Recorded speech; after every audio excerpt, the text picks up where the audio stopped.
Lecture 11. First, break all the rules. Chapters 1 and 2. Recall from our Managing Change lecture, wherein we learned about Ernest Shackleton and his being forced into a change of plans. Of course, it took him 5 months of being slowly beaten into submission, but leadership is all about change, and the first person who must face that change is the leader. You, as the leader, have to be willing to embrace change.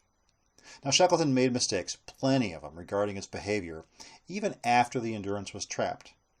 Recall, though, once he relinquished his mission, his first mission, to walk across Antarctica and embraced the second to bring all 28 men home safely, his leadership became much more effective. Now consider the title of the book we're reading. First, break all the rules. Smells like change. Well, you betcha. I'm not going to regurgitate the book. At least, I hope not to. Think of me as more of a Mickey Redmond to Ken Daniels, for those of you who are Red Wings fans. Ken is the play-by-play guy, and Mickey, well, he's a former Red Wing, and he's like the color guy, the analyst. Or, if you're a Tigers fan, then I'll be filling Kirk Gibson's role. Hopefully with a bit more energy than Kirk. And don't get me wrong, I love Kirk, but sometimes he kind of makes me chuckle. I keyword searched mountain and leadership and got the usual inspirational helping hand. A journey of 1,000 miles begins with a single footstep, that sort of image, right? But then I happened upon a Penn State website and found this picture on the right. Oh man, what a picture. The leader in both pictures is working the same gig there, right? Though our Penn State leader is feeling a bit more stress. And the boss, it's perfect. I'm wondering if he or she was dropped off by the company helicopter. And I'll guess that he or she has a matching golden parachute to boot. Oh, and look, the poor unfortunate dude. Falling off the edge. Was he pushed? Did he lose his footing? Obviously, our friends at Gallup have a different idea behind the mountain concept. The pyramid on the right also comes from Gallup, and I like it because it simplifies the viewpoint offered in the book. What I find interesting is that the Gallup pyramid stacks up well against Maslow's hierarchy of needs. That's the pyramid on the left, which was a theory by Abraham Maslow in his 1943 paper, A Theory of Human Motivation, that was published in Psychological Review. Basic needs are base camp. This aligns well with Maslow's hierarchy wherein certain needs are needing to be met. For example, the employee is secure in knowing what is expected and feels safe in proceeding because they have the right tools and the right material to do the job successfully. Okay, how about management support or Camp 1? Or as our book states, what do I give as a manager? And what I say we give is all about intimacy. Management by walking around helps build intimacy. To be present, be that the plant floor, a supplier, an impromptu meeting, wherever. It gives you situational awareness. Heck, it builds your OODA loop, right? Observing and orienting your team. Deciding on the best way to fortify a particular associate's weaknesses and bring out their strengths. And then having the grit to act upon what you found. And remember, it's not an unstructured walk through the workplace at random to check with employees or equipment about the status quo of work, right? When you do wander the workplace as part of your daily or weekly leader standard work. And feel free to weave into your Socratic conversation these questions, such as, do you feel like you know what your expectations are in your role? Do you have everything you need? Look, it's part of being there when people need you. Pitch in, get your hands dirty, that sort of thing.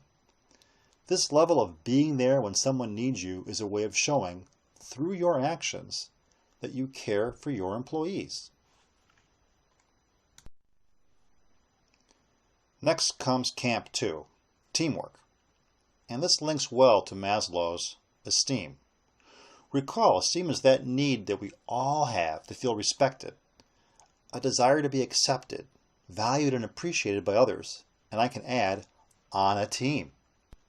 As far as showing appreciation, simply listening intently shows appreciation. Entering into a conversation with an employee and asking, what can I do for you, demonstrates that you are interested in their opinion. And when an assembly floor associate asks you for assistance regarding the job at hand, then under promise, but absolutely make sure you over-deliver. This goes for most of your interactions, but don't sandbag either. It's all a balance, right? But what you are doing is showing appreciation for the work individual associates are doing for the company. In short, you give your associates a sense of value for their contribution. And that is Esteem Building 101. Finally, we have growth, or as Maslow called it, self-actualization. So here's what Maslow said about self-actualization. It is the desire to accomplish everything that one can, to grow, and to become the most that one can be.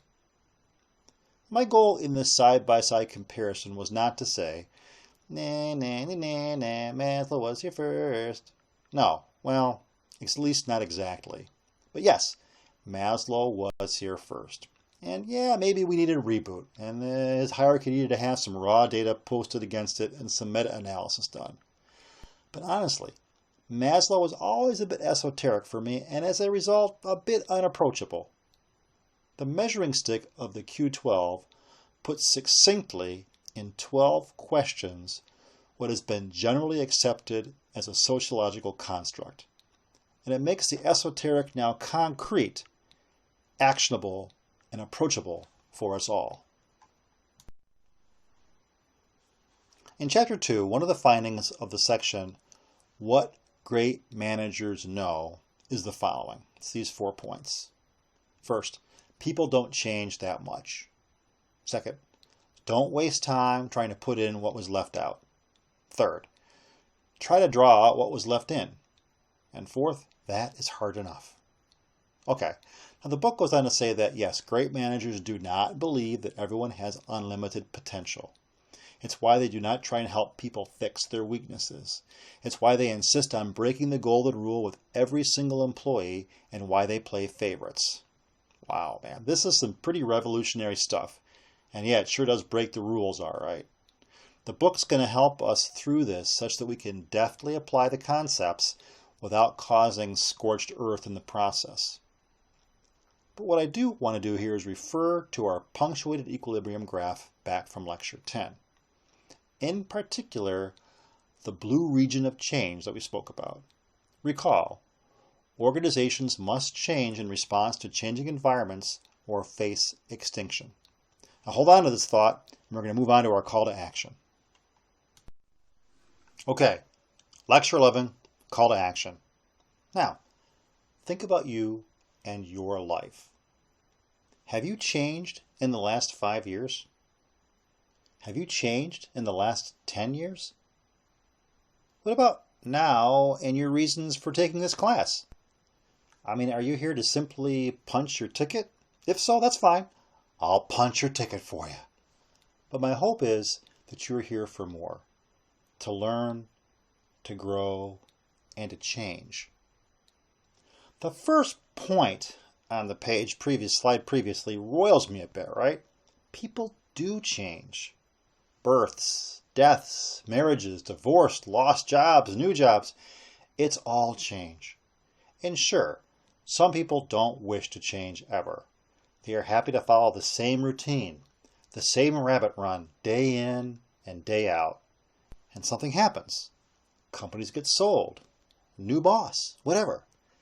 The rabbit runs end, and we are forced to change. Change or wither and die. Look, we all face change, and the vast majority of us adapt and adopt to change and do a pretty good job of it. Over time, we do become different people. All of us. So we'll be careful in taking these 4 points forward and to make sure we do it with compassion and support our colleagues with dignity in the face of change while we begin to break all of the rules.